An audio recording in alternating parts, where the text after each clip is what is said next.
spin and spin, big wheel turn around and around. Buffy Sainte-Marie has been an activist since she first started writing songs. I get kind of upset when I realize that little Indian kids are reading the same kind of history books that your kids read. One of her protest songs became an anthem for the peace movement. He's the one who must decide who's to live and who's to die. Many of her hits were covered by icons like Elvis Presley and Janis Joplin. She soon became a target of the White House, her songs blacklisted on American radio stations. I got her shaking in my head. Buffy found another way of reaching audiences. What you doing, Buffy? I'm feeding the baby. See, he's drinking milk from my breast. Yep, on Sesame Street, where she raised awareness about Aboriginal people and continued breaking barriers by making electronic music before it was cool. Just showing off the equipment. I'm cutting my own way. Today, at 74, she's still performing, still protesting, some of her new songs inspired by Idle No More, by missing and murdered Indigenous women, and by the Truth and Reconciliation Commission. She's back on tour with her new album, Power in the Blood, and made a special appearance at this week's closing ceremony of the Truth and Reconciliation Commission in Ottawa. I met up with her yesterday. Buffy, it's so nice to meet you. Thanks, Wendy. Thank you for doing this. You know, the thing that struck me the most of all the horrible stories, sad stories that came out of the commission was a woman saying that she was taught to be ashamed of her culture, her language, even to be ashamed of her parents. Yes. You have to understand that if children are kidnapped from their own families and put into jail, never have parents of their own, they learn their parenting skills from, in these cases, bullying nuns, pedophile priests, a system that is trying to do away with everything good, you know, laughter, stories, dance, our connection to the Creator. I mean, our kids who grew up in residential schools, they didn't have any of those things. They didn't learn how to parent. So they grow up, they have kids of their own, and you have the kind of situation that we have today. Generations of people who were taken out of the family situation. We didn't even know about residential schools really until a few years ago. I know, see, and for a lot of people hearing it for the first time, they think, this is terrible. No, we're putting an end to it. It takes a lot of steps. We've been talking about it in my life since the 60s. Now, Did you have experience with that in your family? Absolutely, a lot of them, yeah, in my family.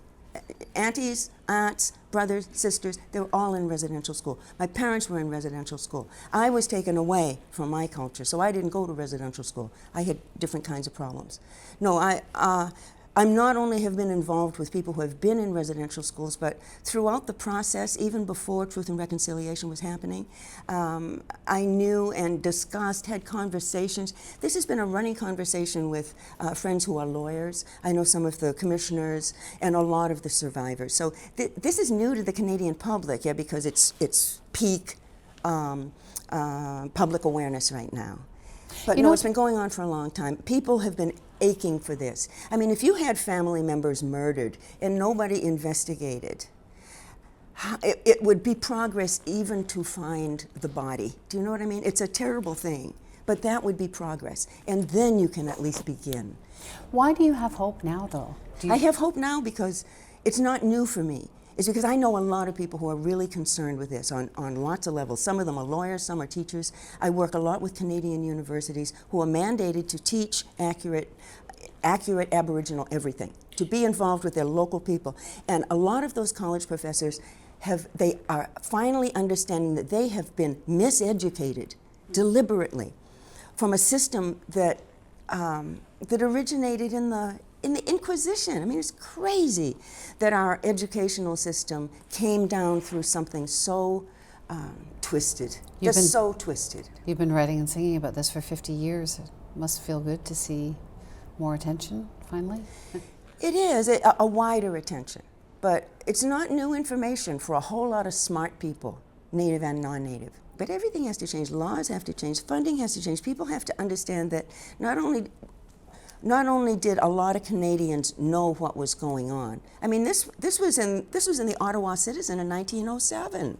The fact that kids were being deliberately exposed to tuberculosis and, you know, electric torture, and this was pretty common knowledge. And a lot of people colluded with the fact that, oh, it's too bad, but it's got to be done, you know. And it was land grabs, you know. It was power grabs. It was corruption. It was individuals, you know, if you want to get into churches and, you know, the kind of things that were done by church people and Indian agents and politicians and people covering it up. It's a terrible story, but the fact that it is documented, that there are witnesses, that there are survivors who have come forward and told their story, is a whole lot better than just pretending it never happened. It's a big task to make things better in any family, including the Canadian family. And it's a multitask, and it's going on whether you like it or not. And truth and reconciliation is part of it. The Prime Minister has said that he'll study the recommendations, not promising any sort of change at this point. Mm-hmm. What do you think of how he's handling this? He's not there yet. I don't think he's there yet. I don't think he knows. But what do you mean not know? No, I don't think he's read the thing. I don't think he's spent any time with the survivors. I think he lives in a whole different world. You know, there are other politicians. Administrations don't last forever. He apologized a few years ago. I heard that. I was glad that he did. There's so much that needs to be done. There's so much that our political people could do, and some, I think, understand enough so that they may have, you know, they may have a handle on it. I hope. In the 60s, you were talking about so many of these issues, and you had such great hope, and then you were blacklisted, partly because of your stance on the Vietnam War. And partly because of objecting to the Nixon administration stealing, you know, land that happened to contain uranium. So they shut you down before? Yeah, they did. Well, no, they didn't shut me down. They never shut me down. They just denied me. They denied access to the airwaves, and they denied the public the ability to hear from me anymore. You found out afterwards that LBJ Johnson, he actually congratulated radio stations for not playing you. So I'm told, and Nixon as well. Apparently, both the CIA and the FBI apparently had files on me. What a waste of the taxpayers' money. Goody two-shoes me. Should we still be worried about you? Huh? Should we still be worried about you? I certainly hope so. No, I had never committed any crimes. The thing about, you know, FBI files on you, they do a lot of damage, but that's not the point. I mean, it's not as though the U.S. government passed an act of Congress against me. It's not like that. It's a couple of guys in the administration. They go in the back room, they make nasty phone calls to the networks, so that the next time I'm invited onto the Tonight Show, I'm instructed that I need to stick to celebrity chat and not talk about the war or Native issues. And that's how it's done. Well, it didn't seem to work. Well, you know, when you look at some of these guys, we think of them once they're elected, you know, we think it's a big snake. No, it's still a little worm. So is the message, like, are people getting the message out better now? Oh yeah, especially because of the internet. I mean, the 60s was very interesting in a way because students ruled, and the drug was caffeine. Talk, talk, talk, listen, listen, listen. There was a lot of new information being exchanged about global everything. Music, attitudes, stop that war, we ain't going. Yeah, there was a lot of stuff that's very much like the internet, but like it was kind of shut up in the 70s and has emerged as the internet, I think. You sometimes have a red dress on stage, I understand. Do you still do that? This is family, this is unity, this is celebration, this is sacred. Yes, yesterday, yes, we did have a red dress hanging on a hanger on a coat tree to represent missing and murdered Indigenous women. Seems every week there's another young woman found dead. How do you make sense of that? We have to find a new way to raise our sons in this world. I mean, missing and murdered women this has been going on for a very long time. In this case, we're talking about Indigenous women, and we're insisting that it be investigated properly and attention paid. But who murders women? Other women? Not usually. Kids? Men. So we have to find a way to demilitarize the male heart that gets militarized at a certain point, whether it's through the military, whether it's through, however it's happening. And you were quite inspired by Idle No More. Your latest album is sort of focusing on that. I do, yeah.